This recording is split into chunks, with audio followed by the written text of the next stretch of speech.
In an archive in rural Pennsylvania, a photograph from the 1880s captures a moment of academic discovery, but a closer look reveals it's the last known image of 8 students, moments before they vanished from the face of the earth.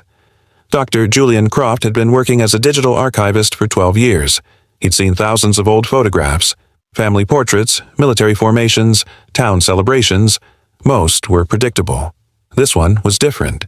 He found it while cataloging the collection from the Haverford Academy of Natural Sciences, a school that had closed its doors in 1925. The photograph was remarkably well preserved, stored in an acid-free envelope between sheets of tissue paper. The date on the back read May 14, 1888. The image showed about 20 young men in dark wool suits standing with their professor in what appeared to be a dense forest. The caption, written in fading brown ink, identified them as Professor Alistair Finch and the senior botany class on their Allegheny expedition. It looked like any other school field trip photo from that era. Students posed stiffly, some holding plant specimens, their teacher standing proudly at the center with his hand on a walking stick. But when Julian scanned the photograph at high resolution for the digital archive, something caught his eye. 8 students standing at the edge of the group all had the exact same expression. Not just similar, but identical.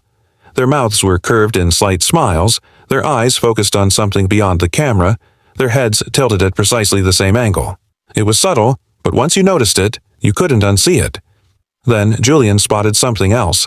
In the background, barely visible through the thick foliage, was a shape that didn't belong in a Pennsylvania forest. It looked like carved stone, perhaps part of a structure or monument. The more he enhanced the image, the clearer it became. There was definitely something man-made hidden in those woods. A handwritten note on the back of the photograph, which Julian hadn't noticed at first, made his blood run cold. In different handwriting from the caption, someone had added, 8 souls lost to tragic accident. May God have mercy.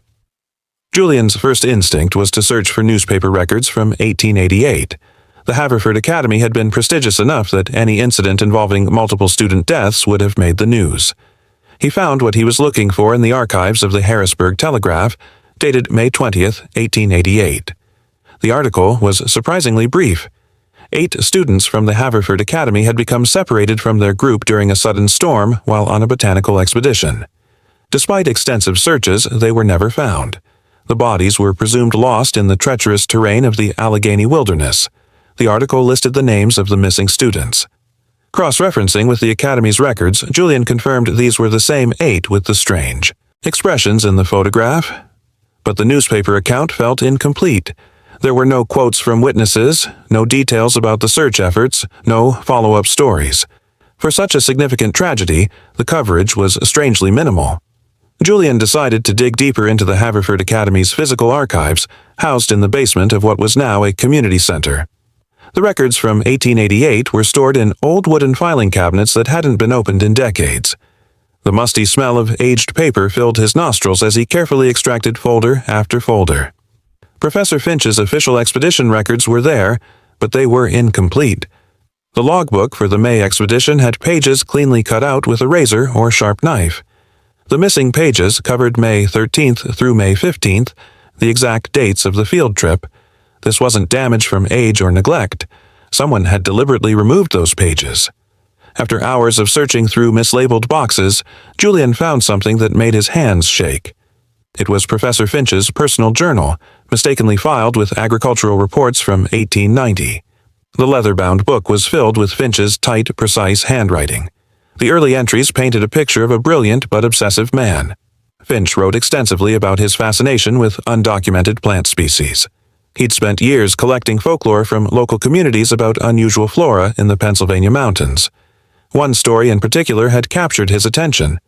Multiple sources spoke of a bioluminescent fungus that grew in a specific valley deep in the Allegheny Range. The locals called it the Sylvanus bloom, though some used another name for the place where it grew, the Whispering Grove. According to Finch's journal, the fungus was said to glow with a pale blue light on moonless nights. More interesting to him were claims about its effects on the human mind. Those who touched it reported enhanced perception, claiming they could see patterns in nature invisible to normal sight. They spoke of understanding the secret language of trees and hearing music in the movement of roots beneath the soil. The professor dismissed the warnings that came with these stories. Locals claimed the grove was cursed, that it claimed those who stayed too long. They said people who went there came back changed, or didn't come back at all. Finch wrote that such superstitions were typical of uneducated rural populations who feared what they didn't understand. As the journal entries approached May 1888, Finch's writing became more erratic and excited. He believed he had finally located the exact position of the Whispering Grove through careful triangulation of local stories and geological surveys. He wrote about selecting 8 of his brightest students for what he called a special observation. These weren't random choices. He had been watching these particular students for months, noting their intellectual curiosity and open-mindedness. The entry for May 12th, 2 days before the expedition, revealed his true intentions. Finch planned to deliberately separate these 8 students from the main group. He would tell the others that a storm was approaching and that they needed to return to camp, while he would take his chosen 8 to safety by a different route. In reality, he would lead them to the grove.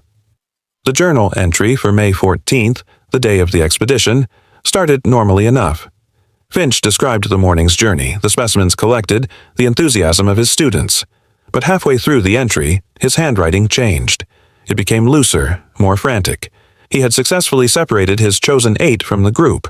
The false storm warning had worked perfectly. He led them deep into the forest to a place he had scouted weeks before. There, hidden beneath centuries of overgrowth, was the stone structure Julian had spotted in the photograph.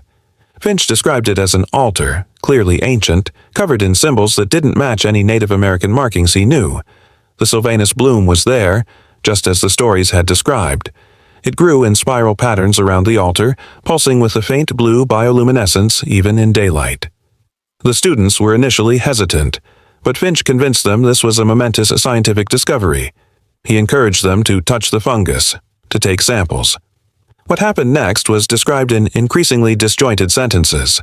Finch wrote that the moment the students made contact with the fungus, their expressions changed. They became calm, serene, all wearing the same slight smile. They began speaking, but not to him. They were having conversations with something he couldn't see or hear.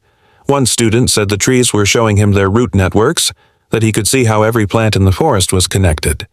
Another claimed she could hear the memories of the stones, stories from when the mountains were young. They all began walking deeper into the grove, moving in perfect synchronization. Finch tried to stop them, but they didn't respond to his calls. They weren't running or panicked. They walked calmly, purposefully, as if following a path only they could see. He followed them for a while, but the deeper they went into the grove, the more the forest itself seemed to resist his presence. Branches caught his clothes, roots tripped him, and a thick mist rose from the ground. The last clear sentence in that day's entry was chilling in its simplicity. They walked willingly into the deepest part of the grove, and the forest simply swallowed them. They did not scream. They did not run. They simply went.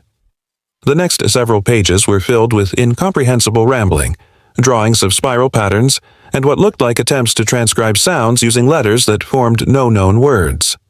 Then the journal went silent for 3 days. When entries resumed on May 17th, Finch's handwriting had returned to its normal precision, but the content was purely practical. He wrote about returning to the main camp, reporting that the 8 students had been lost in a sudden storm, organizing search parties that he knew would find nothing. He crafted the lie that would become the official story. Julian found correspondence between the academy's headmaster and local authorities from the weeks following the incident. They revealed a conspiracy to protect the school's reputation. The headmaster knew something had gone wrong with Finch's experiment, though he didn't seem to know the full details. Letters discussed the need to maintain the storm story, to avoid investigation, to protect the academy from scandal. Professor Finch was quietly dismissed at the end of the term. Official records said he retired due to ill health. In reality, Julian discovered through medical records he was institutionalized at the Pennsylvania Hospital for the Insane in 1889. His academic work was discredited, and his papers were meant to be destroyed, though obviously his journal had survived through bureaucratic oversight. But the most disturbing discovery was yet to come. Tucked into the back of the journal was a loose piece of paper, scorched around the edges as if someone had tried to burn it. It was dated 1891, written in Finch's hand but even more erratic than before. This note, apparently written during his time in the asylum, contained his final thoughts on what had happened. He claimed the students weren't dead but had been transcribed into something else. He theorized that the Sylvanus bloom wasn't just a fungus but part of a vast network, a single organism that stretched throughout the forest. It was conscious in its own alien way, and it had absorbed the consciousness of his students into itself. He wrote about hearing them in his dreams, not as individual voices but as parts of something larger. They weren't suffering, he insisted. They had become a part of the living forest, their human thoughts now integrated into an ancient intelligence that existed in the spaces between trees, in the network of roots and fungal threads that connected every living thing in the grove. The note ended with a confession that haunted Julian. "I still hear their voices in the rustling of leaves on windless nights. They tell me the grove is patient. It has waited since before humans walked these mountains, and it will wait long after we are gone. The 8 are not its first, and they will not be its last. The altar was built by those who understood. We have forgotten, but the forest remembers." Julian realized that all specific location information had been deliberately removed from every document. The newspaper articles, the official reports, even Finch's journal had pages missing that might have contained maps or precise directions. Someone had worked very hard to ensure the Whispering Grove could not be found. But Finch had been a meticulous scientist, even in his obsession. Throughout his journal, he had mentioned geological features, specific tree species, elevation markers, and constellation positions. Julian spent days cross-referencing these scattered details with modern geological surveys and satellite data. He narrowed it down to a remote valley in what was now the Allegheny National Forest, a place far from any marked trails. When he pulled up the most recent satellite imagery, his heart nearly stopped. The vegetation in one small valley grew in an unmistakable spiral pattern, circling inward toward a dark spot at the center that could be the ancient altar. The image quality wasn't clear enough to see details, but the unnatural growth pattern was obvious once you knew what to look for. The grove was still there. If Finch's theories were correct, the Sylvanus bloom was still alive, still waiting. Julian stared at the original photograph again, at those 8 students with their identical smiles, frozen in the moment before they walked into something beyond human understanding. The photograph wasn't a memorial to a tragedy. It was evidence of an experiment that had succeeded in ways Professor Finch never intended. It was proof that sometimes the boundaries between human consciousness and the natural world are far thinner than we imagine. The story of the 8 students of Haverford Academy serves as a chilling reminder that some secrets are buried for a reason. Their disappearance wasn't a random accident or a natural disaster. It was the result of human ambition colliding with something ancient and patient, something that exists in the spaces we've forgotten to look. Somewhere in the Pennsylvania mountains, in a valley that appears on no official maps, the Whispering Grove still stands. The stone altar remains beneath the overgrowth, and if Professor Finch's final notes are to be believed, the 8 students are still there too, not as bodies buried in the earth, but as voices in the wind, thoughts in the root network, consciousness scattered through every leaf and branch. The photograph sits now in a climate-controlled archive, its secrets digitized and preserved. But knowing the truth about what it shows doesn't bring comfort. It brings questions. How many other groves might exist? How many other disappearances were covered up? And what exactly is the intelligence that lives in these forgotten places, patiently waiting for curious humans to stumble into its domain? Julian hasn't shared his discovery with anyone yet. He tells himself he needs more evidence, more research. But the truth is simpler. Once you know something like the Whispering Grove exists, you face a choice.